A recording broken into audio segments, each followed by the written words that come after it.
Hello and welcome to Startup Productivity in Personal Life, Week 5. So I have a few updates for you guys before I get into the entire presentation that I do every week. One of them is that I took a 1 week off to go on a vacation. I did some stuff, not really anything worth mentioning. So this is technically Week 6 because Week 5 I was away. Because of that, some of my tracking kind of got screwed up. I used Pivotal Tracker to track my velocity. My velocity average went down by like 5 points because I was gone, and my volatility tells you basically if you're staying on target with your points, with your velocity points. It went way up because it became unpredictable since I was gone for a week. But yeah, that's just something I wanted to mention real quick. Let's just go ahead and get started, I guess. For those of you that don't know, Startup Productivity in Personal Life is about using startup productivity tools and tips and tricks in your personal life to get stuff accomplished. It's a way, for me, it's been a way to package ideas into kind of like an MVP product. Like an MVP. And using the methodology of basically getting to the market as quickly as possible to be very productive and get shit done how I wanted to. I've been working at startups for like 7 years, 6 years, something like that. So I've got a pretty good handle on startup productivity and working at startups and how it all works. Not the best at it, but still learning. So let's get started. Oh, I guess I didn't have the window selected. There we go. So tips and apps. One of the first tips I would say is try out the Pomodoro technique. And there's a really cool timer, and you'll see links below. Pomodoro timer. It's an Electron app. So Pomodoro technique is the idea of basically being hyper focused at your task, on your task for like 20 minutes or 30 minutes at a time.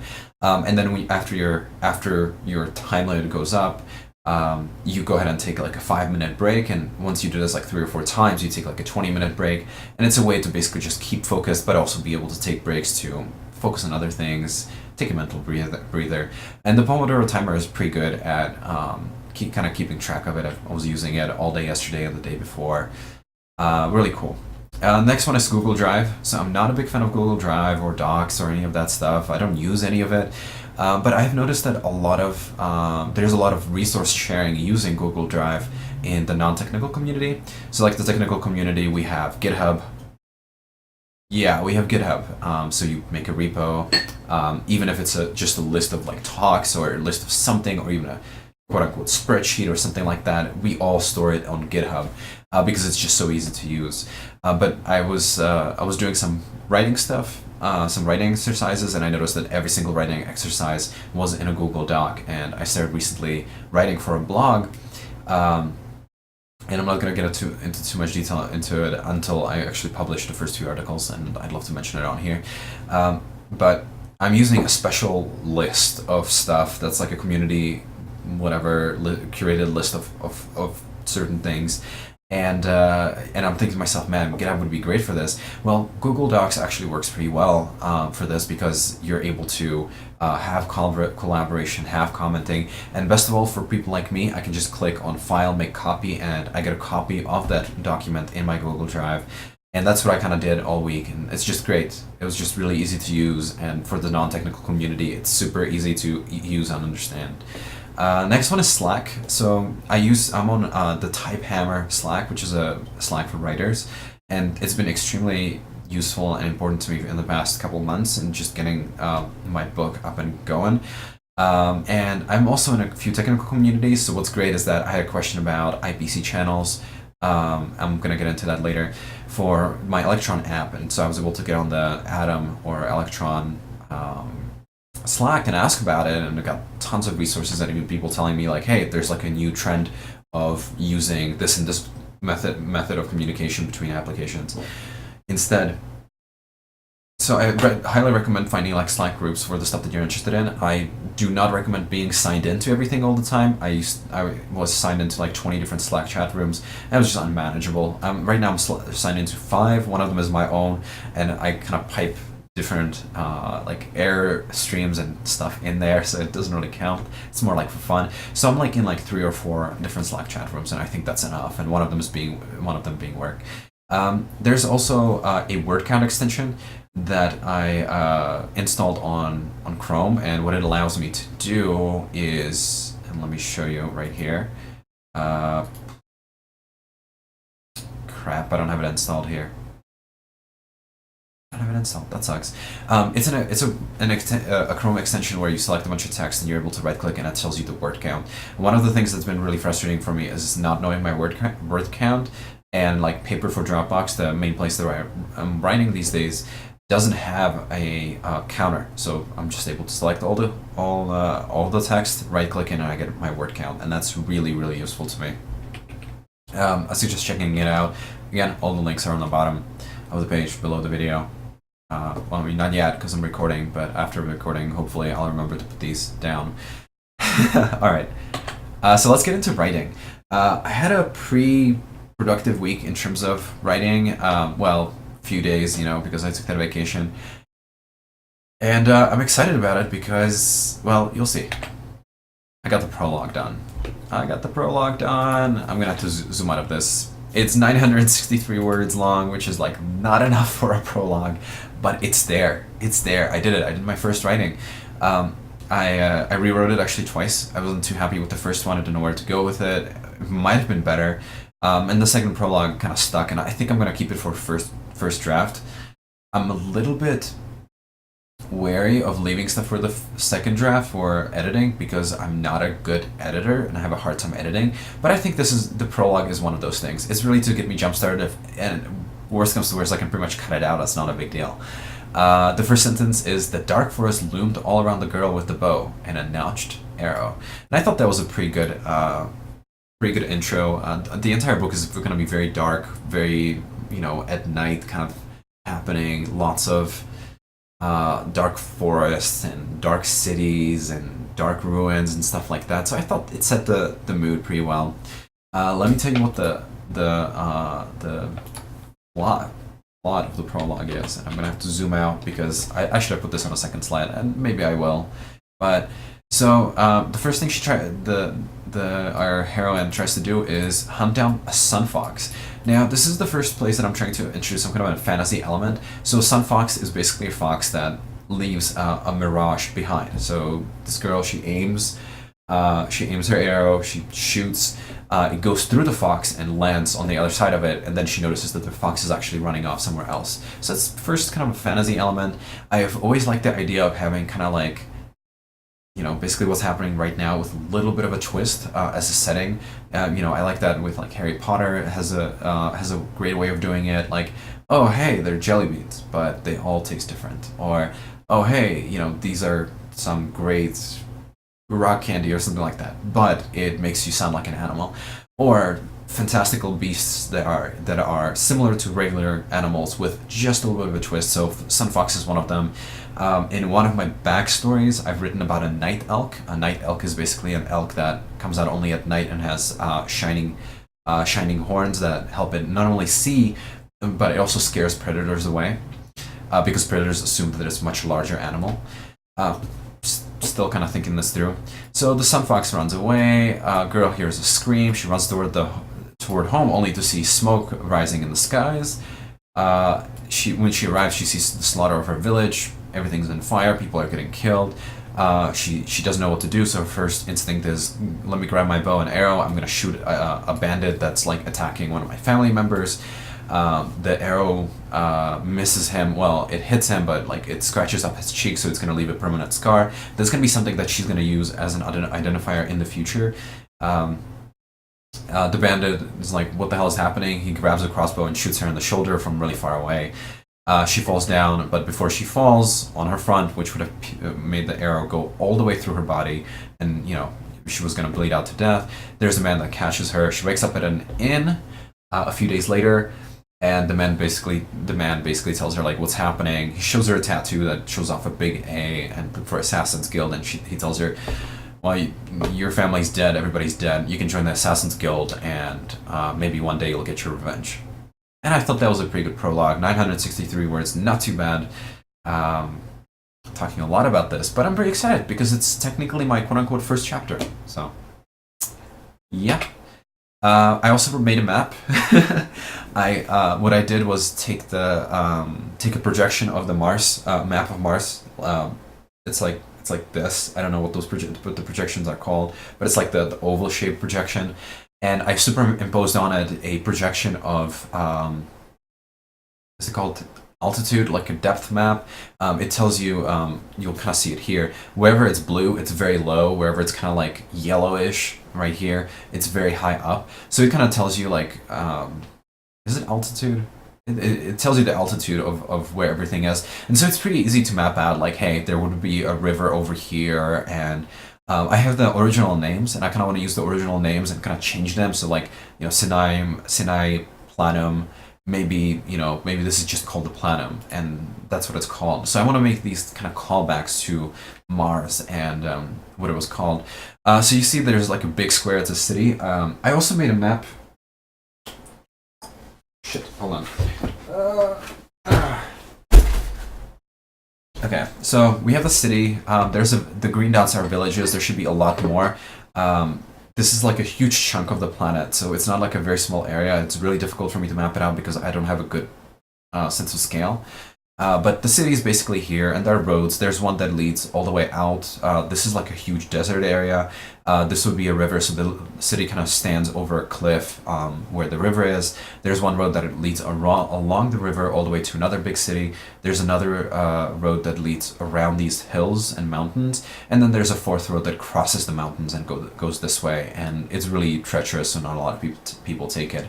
And this little green dot over here, if you can see it, that's where our hero is from. And so this is the city, and I have a rudimentary, horrible sketch of the city as well. I wanted to kind of get a good feel of what everything's going to look like. Moleskin for the win. I'm not going to try to go through it, but because of all these different roads, I figured that the city would have like a central circular hub where all the roads would kind of meet, and kind of like a roundabout, but like a fantasy roundabout. And like since this road leads along the river, there's probably going to be a lot of trade. There's going to be a lot of farmland over here, so you'll see like merchant and rich districts along those two roads that like lead to the center. The stuff that's closer to the river is going to be more like richer areas, and then everything outlying that's closer to the desert is going to be, the poorer areas. And so I kind of got a few things mapped out. That makes it a little easier. It's just kind of thinking about this. And researching grunt work. So I did a city sketch. I got character names. I have changed some of these character names, and I'm going to show you those next time.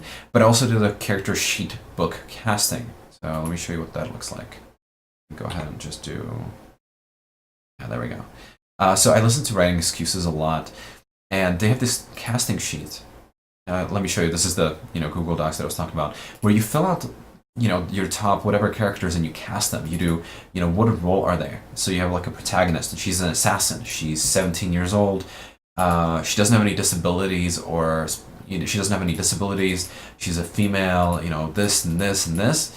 And you're supposed to fill this out and then flip a few. And so I did that, and I got some pretty surprisingly good results as far as like what everything looks like, and I'm pretty happy with it.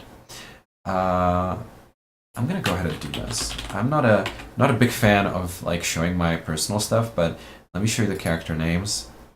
So I kept these. Okay, Lene, Mitra, Keiko, and then I kind of figured out a few of the other characters. Whoops. One of them is Emir. There's Yvonne. There's Jaromir, and there's Alento. And so all of these names are based on their respective races and genders.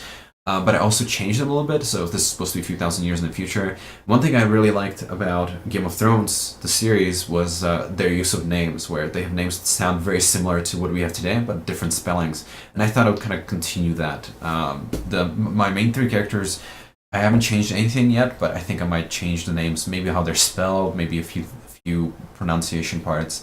And just because, names change over time, and I think that's a really nice little touch. It's a callback to like, hey, this may be happening on Earth. So I like that. I like that, and I like using real life braces without injecting anything new. So I got all this stuff done. I'm pretty happy about it. Again, sheet book casting, the character sheet's gonna be bottom links. So what next? Steady writing schedule. So I'm recording this on Wednesday, so tomorrow I'm gonna go ahead and try to do 300 words per day for this specific thing. I'm gonna try to do about 200 words outside of that for whatever other blog or whatever, and see how that goes. I'm gonna track my word count and see how that goes. I know that in the past I've done 300, 500, 700, and even 1,000 words per day sprints, or not sprints, but I would just keep it going. And the longer you upkeep that, the easier it is to write, because once you get into the habit of writing, you keep writing. And one thing I actually forgot to write here as the fourth item is reading. I need to do more reading. I don't know what to say. I do other things. I need to read. One thing that makes you a good writer is reading a lot, and I haven't done any of that for the past 5 weeks. I've been too busy with all this other stuff and my personal life, but I can see where I'm lacking, because I struggle coming up with sentence structures. I struggle coming up with the flow, and every time I read a book and I get really into it, it's like for the next 2 months, I have the ability to write well and on demand. But that's it for writing. I feel like I did a good amount of stuff, even though I had a shortened amount of time to do all these different things. So let's go to my Markdown editor, Omen.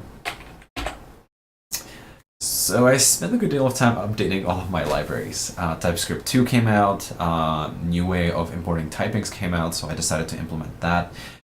There's a new version of just about everything, and Angular 2.0.3 or something like that, or 0.0 came out, so just update everything. I'm really glad about that too, because it's sometimes hard to keep up with updates. But what's new? I got Redux Architecture working using ng2 Redux. It looks pretty good. Let me actually go ahead and pull this up. I'm going to go ahead and show you guys what the Electron application looks like so far. Redux is hooked up to everything. What's great about that is that I have the data flow kind of working already. I have to do all my development in Electron, so you can see that I added back the Chrome, I added back these, and I added back this part. But all of this is done using Redux, so it doesn't look impressive, looks the same as before. But because I have the data flow figured out now, I'm going to have an easier time fetching real-life data. So that's going to be my next thing. There's also going to be sidebar file listing. Hold on a second. Yeah, sorry. So I also have the sidebar file listing. You saw the list of files. I don't have everything hooked up to Redux yet, but kind of doing it bit by bit. And I also can only run the application in Electron, because I import Electron, and you can't import Electron for a web application. So that kind of sucks, but it's understandable. So what's next? IPC Service. I've been talking about it for weeks, but finally it's here. I'm going to be adding it now that I have Redux figured out. I have an action that, quote unquote, gets the latest, gets the sidebar listing. So now instead of just putting in dummy data, I can actually set up an IPC service to get it. List all files for hard-coded paths. So I'm just going to copy paste the path and be like, all right, let's just list all the files for me there. And then I also want to have a simple input where you can copy paste a path and it'll just get the project for you. So that's kind of what I have for next week. It might not sound like a lot, but it's a good deal of work for me. So in writing, I'm gonna get on a writing schedule. So stuff is gonna be happening. And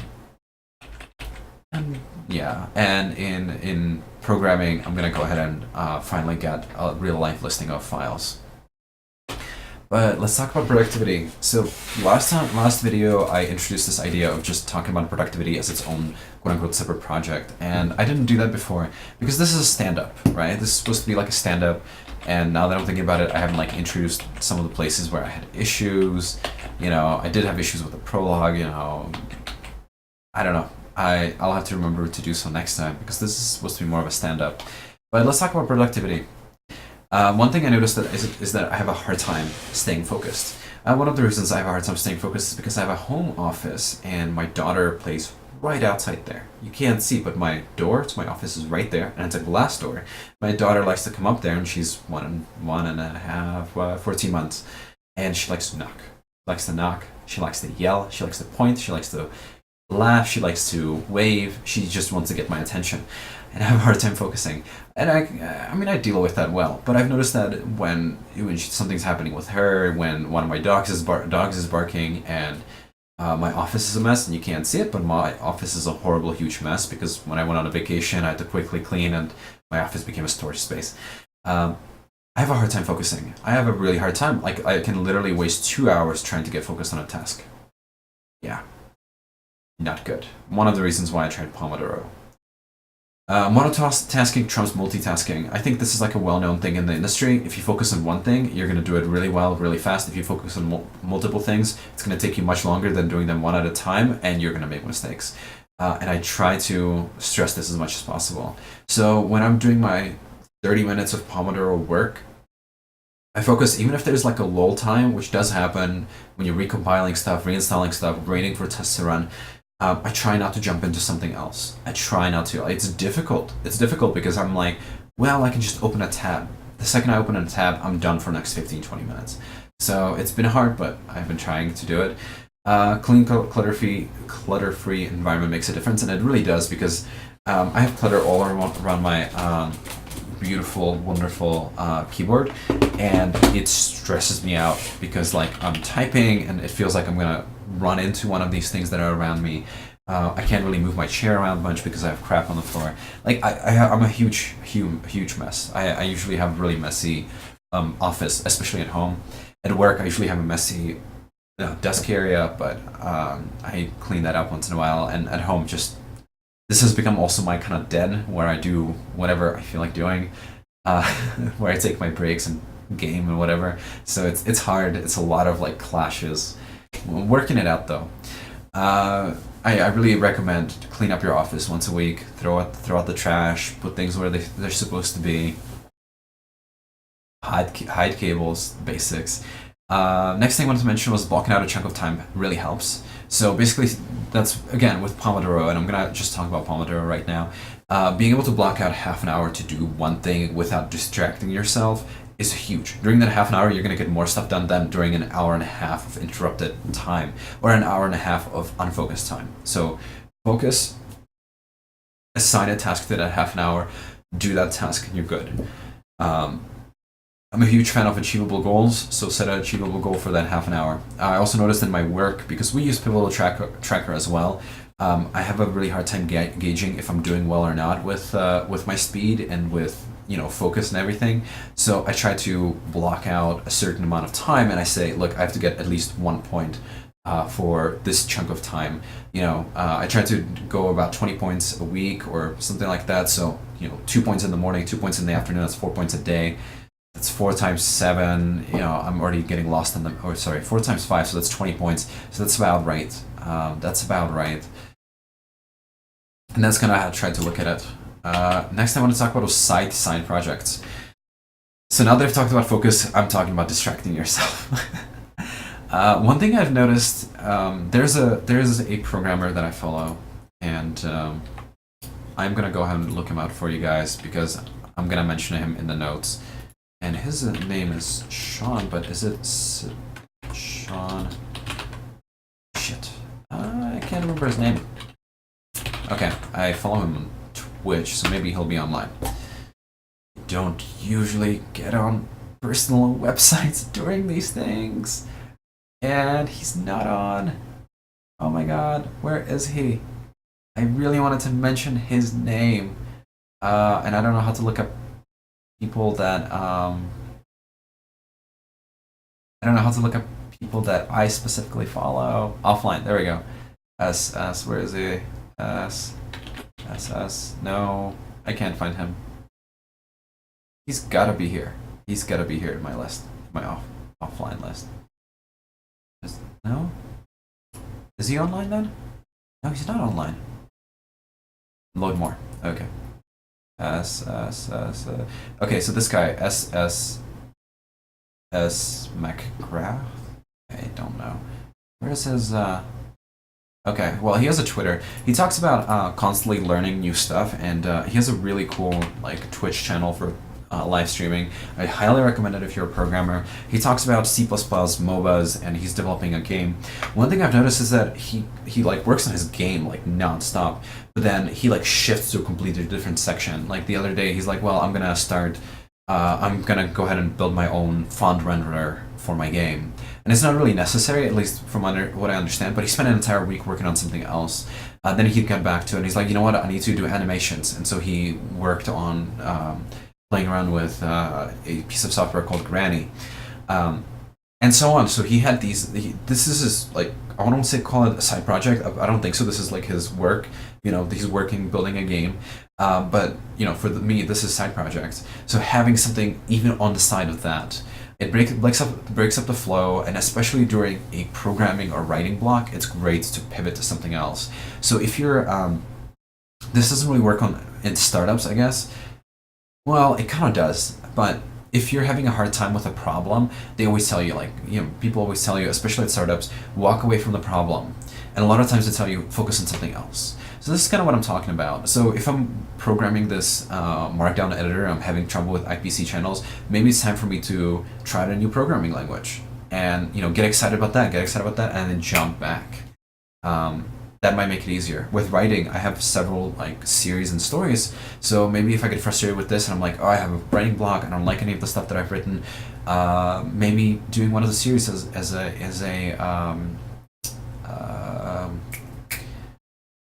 a warm-up. The other thing is that these side projects offer new perspective. So I have, for example, I'm writing a young adult fiction with an assassin, blah, blah. I have a fan fiction series, not a fan fiction, but I have a series that is set in a different but similar world, and I can go ahead and test things out there, right there, and then jump back to this story. I have a kid's story, I have adult stories, I have short stories, poetry, all kinds of stuff to work on. And when you have a writer's block, the best thing is get many words as you want out. And when you're working on an important project, that can be difficult because you don't want to put crap down because you're gonna have to deal with it. So you put that crap somewhere else. But that's it for me this week. I will see you guys next week. Just as a quick review, I'll be working on IPC Service, listing files via hardcoded path and allowing a dynamic path, so being able to set a path on my writing editor or my editing editor, the Markdown editor. And in writing, I'm going to start writing. Yeah, I think that's it. So see you guys next week, and thank you for watching, and links below. Like I said, links below.